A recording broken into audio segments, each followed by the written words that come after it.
ईश्वर की कृपा से आज मैं राजवाड़ा मार्केट गई। ईश्वर से मैंने 2 दिन से पूछ रही थी कि मैं कहाँ पे जाऊँ, ऐसी किस जगह पे जाऊँ जहाँ पर मैं कुछ नया करके आ सकती हूँ, कुछ नई चीज़ें देख सकती हूँ। तो ईश्वर ने मुझे फिर आज राजवाड़ा मार्केट पहुँचाया कि देखो यहाँ पे दीपावली के बहुत प्यारे मार्केट लगे हुए, बहुत दूर-दूर से लोग आए हुए हैं अपने पूरे परिवार के साथ। यहाँ पर देखो तुम कितनी मेहनत कर रहे हैं, रात-दिन एक करके ये लोग कितनी मेहनत कर रहे हैं। कितने अच्छे से अपने स्टॉलों पे हज़ारों की संख्या पे कितनी सारी चीज़ें, कितनी सुंदर-सुंदर चीज़ें रखी हैं, जिससे कि आप अपने घर को भी बहुत सुंदर बना सकते हैं, एक से एक चीज़ें लगाकर। बहुत सुंदर-सुंदर चीज़ें मैंने मार्केट के अंदर देखी, मेरे ईश्वर की कृपा से। खुद के लिए खुद को भी बहुत अच्छे से सजा सकती हूँ, अपने घर की हर एक-एक चीज़ों को बहुत सुंदर से सजा सकती हूँ, बहुत सुंदर-सुंदर डेकोरेशन करती, एक से एक चीज़ें मार्केट के अंदर आई हैं। ईश्वर की कृपा से मैंने देखा कि ज्ञान का दुनिया में बहुत बड़ा विस्तार है, बहुत ही बड़ा विस्तार है। मतलब अनेक प्रकार के ज्ञान से पैसे कमाकर आप अपने घर परिवार को बहुत ही अच्छे आराम से चला सकते हैं, जो कि हमारे संसार के लिए भी ये कार्य बहुत ज़्यादा ज़रूरी है, क्योंकि अनेकों अच्छी-अच्छी चीज़ें आना भी हमारे बाज़ारों में ये ज़रूरी है। नहीं आएँगी तो हम ये चीज़ों का कैसे कहाँ से उपयोग करेंगे? इसलिए इन लोगों के पास में जो ज्ञान है, इस ज्ञान के माध्यम से ये हमें अनेकों चीज़ बाहर से ला-लाकर, दूर से ला-लाकर अनेकों चीज़ों को उपलब्ध करा के 24 घंटे ये बहुत मेहनत करते, बहुत ज़्यादा मेहनत करते हैं। अनेकों लोग मिलकर इस काम में इनका अनेक रूप से सहयोग देते हैं, अनेकों चीज़ें आती हैं। अपने ज्ञान के हिसाब से इंसान बहुत मेहनत करता है, अनेकों प्रकार से, अलग-अलग तरीकों से ज्ञान का विस्तार है हमारे संसार में। हम अनेकों रूप से अपने ज्ञान को इस संसार में विस्तृत रूप में देख सकते हैं, जो कि हम देख नहीं पाते, जो कि हम आसानी से देख नहीं पाते। जब आपकी आंखों से ये अंधकार दूर होगा, जिस दिन आपकी आंखों से ये अंधकार दूर होगा, तब जाके आप अपने ज्ञान का सही प्रकाश के साथ में ये संसार की एक एक चीज़ों को सही तरीके से देख सकते हो, क्योंकि ये चीज़ें संसार के लिए ज़रूरी है, ये चीज़ें हमारे लिए ज़रूरी है। इसलिए इन चीज़ों का होना, इन चीज़ों को सही मार्गदर्शन के साथ इस संसार में आना भी ज़रूरी है, क्योंकि हमारे उपयोग की चीज़ें हैं। इनके बिना भी हमारा कोई जीवन नहीं, इन चीज़ों का भी हमारे जीवन में बहुत ज़्यादा ज़रूरत है। इसीलिए ये अपने ज्ञान के माध्यम से, अपने समय के माध्यम से, अपनी मेहनत के माध्यम से ये हमारे लिए बाज़ारों में लेकर आते हैं। बहुत सी चीज़ों का अलग-अलग जगह पे उपयोग होता है। आज हम दीपावली के मैं उस अवसर पर मैं राजवाड़ा मार्केट गई, जहाँ पर मैंने देखा अनेक लोग बहुत अच्छी-अच्छी, बहुत सुंदर-सुंदर चीज़ें लाके मार्केट के अंदर सेल कर रहे हैं। मुझे बहुत अच्छा लग रहा था उन सबसे मिलना, उनकी वीडियोज़ बनाना, उनसे बातें करना और जानना कि ये कहाँ-कहाँ से आए हैं। उन्होंने अपना कीमती समय निकाल कर मुझे अपने बारे में बताया, जहाँ तक कि अपने स्टॉलों में रखी हुई अच्छी प्यारी-प्यारी, जो उनके स्टॉलों में सबसे सुंदर-सुंदर चीज़ें थी, वो मुझे निकाल कर दिखाई भी। कि ये देखिए मेरी दुकान में ये सबसे सुंदर चीज़ है कि जो मेरी दुकान में हटकर है। आप देखिए कि मैंने कितनी प्यारी-प्यारी चीज़ें मार्केट के अंदर मैं लेकर आया हूँ, कहाँ-कहाँ से मैं लेकर आया हूँ, मैं कितनी मेहनत कर रहा हूँ, कैसे मैं इन चीज़ों को सेल करके मैं अपना घर परिवार का पोषण करता हूँ, बहुत खुशी-खुशी करता हूँ।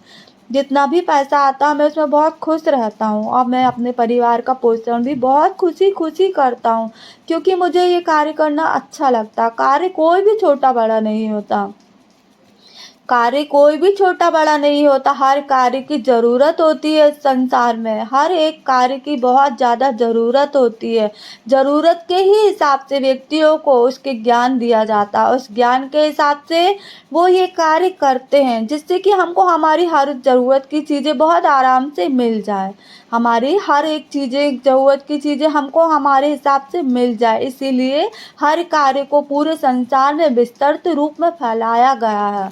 हर एक व्यक्ति को फैलाया गया है कि ये कार्यों के माध्यम से हमको ये एक दूसरे में आदान प्रदान चीज़ें होती रहें।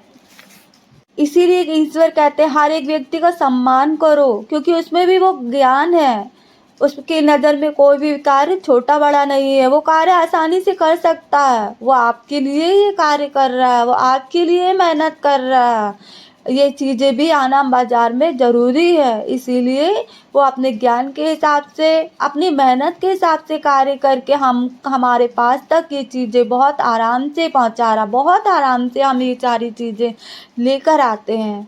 और खुद भी सजते हैं, अपने घर को भी पूरा डेकोरेट करते हैं। हर एक चीज़ें हमें बहुत आसानी से मिल जाती हैं। Welcome to my blog. Money money को ईश्वर का ढेर सारा प्रेम और ईश्वर को मनी का ढेर सारा प्रेम। ईश्वर का बड़ा ही सुंदर संदेश, बहुत ही दिव्य शक्ति संदेश है आज ईश्वर का। ईश्वर संदेश बहुत ही प्रभावित संदेश।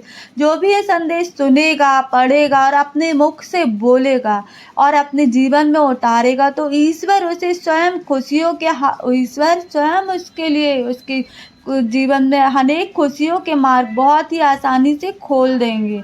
ईश्वर के आशीर्वाद से आज का संदेश मैं लिखकर आप तक पहुंचा रही हूँ, क्योंकि ईश्वर ने मुझे अपार ज्ञान बांटने के लिए दिया। ईश्वर ने जो मुझे ज्ञान दिया, जो मैं ज्ञान की बातें कर रही हूँ, वो मुझे ईश्वर ने दिया और वो भी बांटने के लिए दिया है। ईश्वर कहते हैं कि जब भी कोई भी चीज़ आपको अपार मात्रा में मिले, जब भी कोई भी चीज़ आपको अपार मात्रा में मिले तो उसे बांटो, क्योंकि ईश्वर कहते हैं कि अपार मिली हुई चीज़ आपको बांटने के लिए आपको माध्यम बनाकर आपको दी जाती है, आपको माध्यम बनाकर दी जाती है कि आप इस चीज़ को बांटने के लायक हो। और इसीलिए चीज़ आपको ही हजारों करोड़ों में चुनकर, इसीलिए ये चीज़ आपको हजारों करोड़ों में चुनकर दी गई है कि ये चीज़ लो तुम और बांटो, क्योंकि तुम ये काम आराम से कर सकते हो, क्योंकि तुम में वो कला है जो तुम ये काम आराम से कर सकते हो। ईश्वर कहते हैं कि अधिक धन, अधिक ताकत, अधिक प्रेम, अधिक ज्ञान सब कुछ बांटने के लिए दिया जाता है, जिससे जिससे किसी रूप में, जिससे किसी न किसी रूप में अनेकों लोगों का कल्याण हो, अनेकों लोगों का कल्याण हो सके, सही रूप में, सही मार्गदर्शन के साथ। ईश्वर कहते हैं यदि तुम ये सब रखे रहोगे तो कीड़े लग जाएंगे। यदि तुम ये सब चीज़ें रखे रहोगे जो तुमको अधिक मात्रा में दी गई है, तो उसमें क्या होगा, कीड़े लग जाएंगे, जो ना तो तुम्हारे और तुम्हारे अपनों के और ना किसी के भी काम आएंगे। ईश्वर कहते हैं कि अपने उपयोग के बाद यदि कोई भी चीज़ आपको ज़्यादा लगे तो बांटो, क्योंकि वो आपका नहीं है, किसी और का है। बस माध्यम आप बने हो, उस चीज़ को बांटने के लिए माध्यम आप बने हो, उसे वो चीज़ पहुंचाने के लिए। ईश्वर की असीम कृपा से उन्होंने अपने संदेश के द्वारा बताया है कि जैसे एक डॉक्टर, पुलिस, शिक्षक, बड़े बड़े पंडित और स्वयं ईश्वर भी ऐसी बहुत सारी अधिक चीज़ें जो अधिक मात्रा में है, जो सभी अपनी तरफ से अनेक तरीकों से बांटते हैं। ये सब भी अपने अनेक चीज़ों को अनेक तरीकों से बांटते हैं, क्योंकि इनको ये चीज़ें अधिक मात्रा में मिली है। डॉक्टर, पुलिस, शिक्षक, इनको भी अधिक मात्रा में चीज़ें मिलती, इसलिए लोग भी अपने किसी न किसी रूप से अपने अनेकों चीज़ों को बांटते हैं। ईश्वर कहते हैं कि अपने लोगों से अपार प्रेम करो, समय ज़रूर दो, अपने लोगों को भी समय दो, क्योंकि वो आपके अपने हैं, जिन्हें आप खुद ही बोलते हो कि ये हमारे अपने लोग हैं, जिन्हें आप खुद ही बोलते हो अपने मुख से कि ये हमारे अपने लोग हैं। तो अपना बोलकर किसी को अपना नहीं बनाया जाता, अपना बोलकर बस किसी को अपना नहीं बनाया जाता, उसे सच्चा प्रेम और अपना कीमती समय भी दिया जाता है, अपना सच्चा प्रेम और अपना कीमती समय भी दिया जाता है उसे, और ये सब देकर उसे सच में अपना बनाया जाता है। अपना प्रेम और अपना कीमती समय देकर ही उसे अपना बनाया जाता है। फिर आप स्वयं पूरे आत्मविश्वास के साथ बोल सकते हैं कि ये सब मेरे अपने हैं। सिर्फ अपने बोलने से कोई भी अपना नहीं होता, उसको अपना बनाना पड़ता है, उसका अपना बनना पड़ता है। और आप सिर्फ अनेक अच्छे कार्यों द्वारा ही किसी को अपना बना सकते हो, या किसी को अपना बना सकते हो, वो भी हमेशा के लिए। ईश्वर का सबसे गंभीर संदेश, जिसका जानना हम सभी के लिए बहुत ज़रूरी है। ईश्वर कहते हैं कि आपसे जुड़े या आपके सामने यदि कोई व्यक्ति गलत कर रहा है या उसके द्वारा किसी का गलत हो रहा है, तो उस व्यक्ति को गलत करने से कैसे भी रोको, कोई भी रोको। ईश्वर कहते हैं कि वह व्यक्ति जो गलत कर रहा है या गलत बोल रहा है, वह स्वयं अपनी गलती से पूरी तरह से अनजान है। वो अपनी गलती से पूरी तरह से अनजान है। उसे ये कार्य करने में बहुत अच्छा लगता है, उसे वो कार्य करने में बहुत मज़ा आता है, क्योंकि उसकी नज़र में ये कार्य बहुत सही है। उसकी नज़र में वो कार्य सही है, क्योंकि उसकी नज़र सिर्फ़ उसे यही दिखाती है। उसकी नज़र उसे यही दिखाती है और यही बताती है कि तुम जो कार्य कर रहे हो वो सही है, वो गलत कार्य भी सही है, जिससे वह हर बार गलत कार्य करता रहता है। वो गलत नहीं है, वो गलत नहीं, उसने रास्ता ही गलत चुना है, उसने रास्ता ही वही चुना है। ईश्वर कहते हैं वो निर्दोष है, पूरी तरह से निर्दोष है, क्योंकि उसने अनजाने में रास्ता ही गलत चुन लिया। वो उसी रास्ते में ही चलेगा, वो उसी रास्ते में ही चलेगा। वह मनुष्य उस रास्ते में चलते समय अनेकों लोगों का हाथ भी पकड़ेगा। कभी भी कोई मनुष्य किसी रास्ते में अकेला नहीं चलता, वो उस रास्ते में चलते समय अनेकों लोगों का हाथ पकड़ता है। हाँ, और ईश्वर कहते हैं वो गलत व्यक्ति भी उस गलत रास्ते में चलते समय अनेकों लोगों का हाथ पकड़ेगा, इसलिए कि मेरे साथ इस रास्ते पर अनेकों लोग चले, क्योंकि वो गलत व्यक्ति के लिए वो गलत रास्ता सही है। वो गलत रास्ता उसके लिए सही है, इसलिए वो अनेकों लोगों को भी उस रास्ते में चलाएगा, क्योंकि उस रास्ते पर चलने से उसे अनेकों लोगों की ज़रूरत है, और बहुत सारे लोग उसके इस रास्ते में उसके साथ जुड़ने लगते हैं, क्योंकि उनको भी लगता है कि नहीं यार, ये रास्ता सही है, ये रास्ता शॉर्टकट है, इसलिए सही है। बल्कि कुछ लोग उसके साथ जुड़ने के बाद उस व्यक्ति से भी तेज उस रास्ते पर चलते हैं, और ज़्यादा तेज चलते हैं, क्योंकि वो रास्ता उन्होंने खुद ही चुन लिया उस व्यक्ति के कहने से। इसीलिए उनको वो रास्ता सबसे प्रिय लगता है, उनको नहीं मालूम कि जो रास्ता उन्होंने चुना है वो अत्यंत कठिन रास्ता है, जिसमें सिर्फ अंधकार है। चारों तरफ कांटे बिछे हुए हैं, बड़े-बड़े पत्थर हैं, बहुत ही अशुद्ध वातावरण है वहाँ का, बहुत ही अशुद्ध वातावरण है उस रास्ते में। उस रास्ते के अंत में गिरकर बहुत ही भयंकर मौत है, क्योंकि सिर्फ वो रास्ता गलत है। ईश्वर कहते हैं क्योंकि वो रास्ता सिर्फ गलत है, शॉर्टकट रास्ता है, जिसमें स्वयं आप तो चल ही रहे हो, पर दूसरे अनेक लोगों को इस रास्ते पर बहुत तेजी से चलवा भी रहे हो, जिस रास्ते में सिर्फ विनाश ही है, किसी का कोई भी भला नहीं है, और तुम्हारा खुद का भी कोई भला नहीं है। ईश्वर कहते हैं कि तुम खुद ही एक बार आईने के सामने सही रूप में खड़े हो और देखो और समझो कि क्या तुम सच में सब सही कर रहे हो, या तुमने ये सब करके खुद की हालत पूरी खराब कर ली। क्या ये सब करके तुमने अपनी खुद की पूरी हालत खराब कर ली? तुम खुद ही देखो ना कि तुम क्या थे और क्या हो गए। आज तुम ऐसे दिख रहे हो, तो तुम खुद ही सोचो, जो तुम्हारे साथ इस रास्ते में चल रहे हैं, जब एक दिन स्वयं को इस आईने के सामने सही तरीके से खड़े करेंगे, तो अपना असली रूप देखकर उनकी हालत कैसी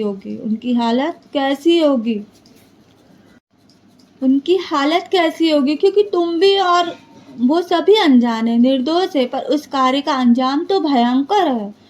ईश्वर कहते हैं ये सब बहुत मासूम है जो खुद ही अपने पैरों पे कुल्हाड़ी मार रहा है, ये सब बहुत ज़्यादा मासूम है जो खुद अपने पैरों पे कुल्हाड़ी मार रहे हैं जो अपने खुद के लिए गड्ढा खोद रहे हैं। ईश्वर कहते हैं ये सब बड़े मासूम है जो खुद के ही पैरों पे कुल्हाड़ी मार रहे हैं, जो खुद के लिए गड्ढा खोद रहे हैं, वो भी बहुत प्यार से।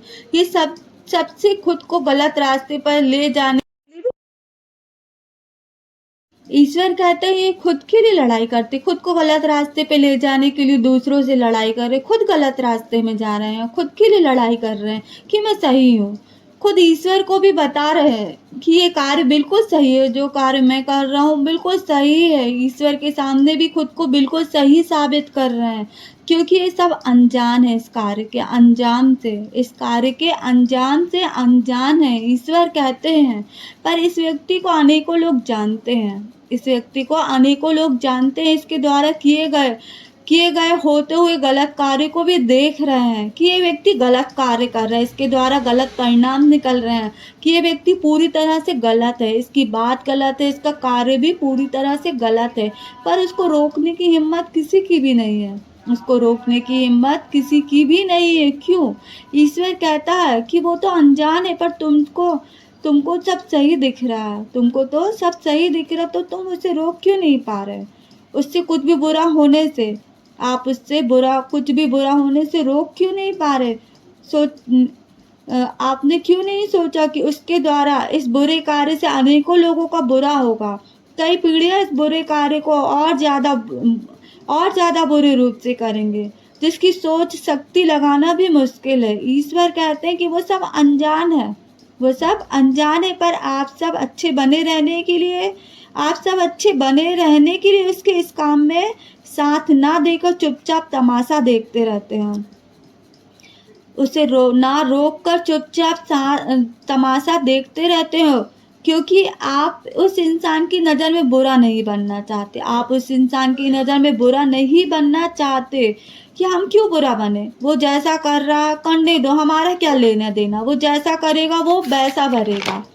हम क्यों गेहूँ में घुन बनकर पिसे? हमें तो अच्छे बने रहना है, क्योंकि हम तो अच्छे हैं, इसीलिए हम क्यों बुरे बने उसकी नज़र में और खुद की नज़र में। खुद के काम से मतलब रखे, वही ठीक है। जो हो रहा है सब देखते रहो आंखें बंद करके, कि हमने कुछ देखा ही नहीं, कुछ सुना ही नहीं, हम कुछ कर ही नहीं सकते, या हम क्यों करें? हम बीच में बोलेंगे तो हमारा रिश्ता टूट जाएगा, जो हम तोड़ना नहीं चाहते, हम उनके साथ रिश्ता निभाना चाहते हैं। इसीलिए कोई भी किसी के बीच में नहीं बोलता। ईश्वर कहते हैं इसीलिए कोई किसी के बीच में नहीं बोलता, कभी भी, कभी नहीं बोलता, कभी भी। और धोखे से यदि इस गलत कार्य को सही करने के लिए मान लीजिए अगर किसी ने धोखे से बोल दिया, तो समझ लो वो पूरी तरह से बुरा बन गया उस व्यक्ति की नज़र में। उससे रिश्ता ख़त्म कर दिया, रिश्ता ख़त्म, क्योंकि उसने मेरे खिलाफ बोल दिया। उसको ये नहीं मालूम होता कि उसके कारण ही वो गलत कार्य करने से बच गया, और वो गलत व्यक्ति की कार्य करते समय उस व्यक्ति पर हमेशा नज़र रहेगी, कि कोई बोले या ना बोले, पर ये ज़रूर बोलेगा, क्योंकि ये मेरे कार्य होने नहीं देना चाहता, ये मेरा कार्य होने नहीं देना चाहता। पर उसे ये नहीं मालूम कि सिर्फ वही एक व्यक्ति है जिसके कारण तुम अनेक गलत कार्य करने से रुक जाते हो।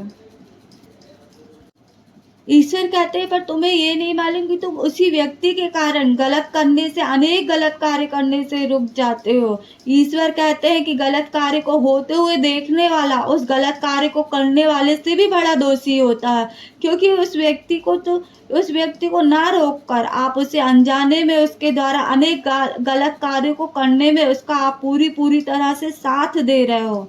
इसीलिए आप उससे भी ज़्यादा बड़े दोषी हो, क्योंकि वो तो भटक गया है, वो इंसान तो भटक गया है, इसीलिए गलत कर रहा है। पर आपने ना बोलकर उसे और ज़्यादा भटका रहे हो उसके मार्ग में। यदि वो बुरा है तो आप उससे ज़्यादा बुरे हो, इसका अंजाम तो आपको भी बहुत बुरे रूप में झेलना पड़ेगा। ईश्वर कहते हैं कि किसी को भी बुरा बनने से रोके, क्योंकि आप रोक सकते हो। उसकी भलाई के लिए, उसके परिवार की भलाई के लिए बुरा बनना मंजूर है, पर उस इंसान को बुरा बनने से बचाना ज़रूरी है। बुरा बन जाओ, बुरा बनना मंजूर है, पर उस इंसान को बुरा बनने से बचाना ज़रूरी है, क्योंकि आपको पता है। इसीलिए किसी की नज़र में अच्छा बनने के लिए बुरा मत होने दो, किसी की भी नज़र में अच्छा बनने के लिए बुरा मत होने दो, बल्कि बुरा करने वाले इंसान को अच्छा बनाने में उसकी मदद करो। बुरा करने वाले इंसान को अच्छा बनाने में उसकी मदद करो। आपकी अच्छाई में सिर्फ उसका अच्छा ही अच्छा, उसके परिवार का अच्छा है, इसीलिए आप ये कार्य ज़रूर करो। ईश्वर कहते हैं लेने वालों में बिल्कुल मत बनो, देने वालों में बनो। किसी की चीज़ को देखकर बिल्कुल लालच मत करो कि ये चीज़ मुझे मिल जाए। जिसके पास आप जो कुछ भी देख रहे हो, उस चीज़ को पाने के लिए उसने अधिक परिश्रम किया है, अनेक अच्छे कर्म किए हैं, इसलिए वो चीज़ उसके पास है। जो कुछ भी आपको मिलता है आपके परिश्रम और अच्छे कर्म से ही मिलता है। किसी के पास धन दौलत या मान सम्मान इज्जत जो भी आप देख रहे हो, वो उसके अच्छे कर्मों से उसे मिल रही है। इसीलिए उन चीज़ों को देखकर उदास नहीं हो, उस इंसान से वो चीज़ें लेने की अपेक्षा मत करो, बल्कि अच्छे कर्म, कठिन मेहनत करो। तुमको भी सब कुछ मिलेगा। तुम अपना नसीब खुद अच्छा बनाओ। रोज ईश्वर से विनती करो कि ईश्वर हमें देने वालों में रखना, लेने वालों में बिल्कुल मत रखना। हम इतनी मेहनत करें कि हम सबको खुद बांटे, अपने हाथों से बांटे, वो भी खुशी खुशी। ईश्वर, मैं आपकी कृपा से हर बुराई से बचा रहूं। ईश्वर, आप मुझ पर इतनी कृपा करना कि मैं हर बुराई से बचा रहूं और अनेक अच्छे अच्छे कर्म करूं। ईश्वर, मैं आपके रास्ते पर चलूं क्योंकि मैं आपका बच्चा बनना चाहता हूँ। जब ईश्वर स्वयं तुम्हारे साथ है तो कोई भी कैसे तुम्हारे साथ बुरा कर सकता है। ईश्वर कहते हैं, ईश्वर जब स्वयं तुम्हारे साथ है तो कोई भी कैसे तुम्हारे साथ बुरा कर सकता है। कोई भी तुम्हारा बुरा सोच भी नहीं सकता। बुरा करना तो बहुत दूर, बस तुम किसी का बुरा मत सोचना, बुरा करना नहीं। अपने ईश्वर पर अटूट विश्वास रखो, वो तुम्हारे विश्वास को कभी भी टूटने नहीं देगा। इसलिए हमेशा अच्छे अच्छे कार्य करो जिससे आपका भाग्य उदय जल्दी जल्दी हो और आप जो भी चाहो मैं ईश्वर स्वयं तुम्हें दूं, वो भी 4 गुना 1000 गुना ज्यादा करके। तुम दुख, परेशानी, अकेलापन, अनेक विपत्ति, बड़ी बड़ी बीमारियां स्वयं लाते हो अपने जीवन में, अनेक बुरे कर्म करके। ईश्वर कहता, अनेक बुरे कर्म करके तुम खुद ही अपने दुख, परेशानी, अकेलापन, अनेक विपत्तियां, बड़ी बड़ी बीमारियां तुम स्वयं लाते हो अपने द्वारा। ईश्वर कहता है, अपने द्वारा अनेक अच्छे अच्छे कर्म करके सभी प्रकार के दुखों को अपनी जिंदगी से दूर कर सकते हो। तुम अपने जिंदगी में अनेक अच्छे अच्छे कर्म को करके इन सारी विपत्तियों को और आने वाली जिंदगी में अनेक दुखों को तुम स्वयं दूर कर सकते हो। ईश्वर की राह पर चलकर सिर्फ इतना ही करना है कि ईश्वर आपको जो भी पसंद है, आप ईश्वर से कहो कि ईश्वर आपको जो भी पसंद है मैं वही करूँगा। आप मुझे सही मार्गदर्शन दिखाकर मुझसे करवाइए। हे ईश्वर, आप मुझसे करवाइए। हर एक अच्छे कार्य में तैयार हूँ।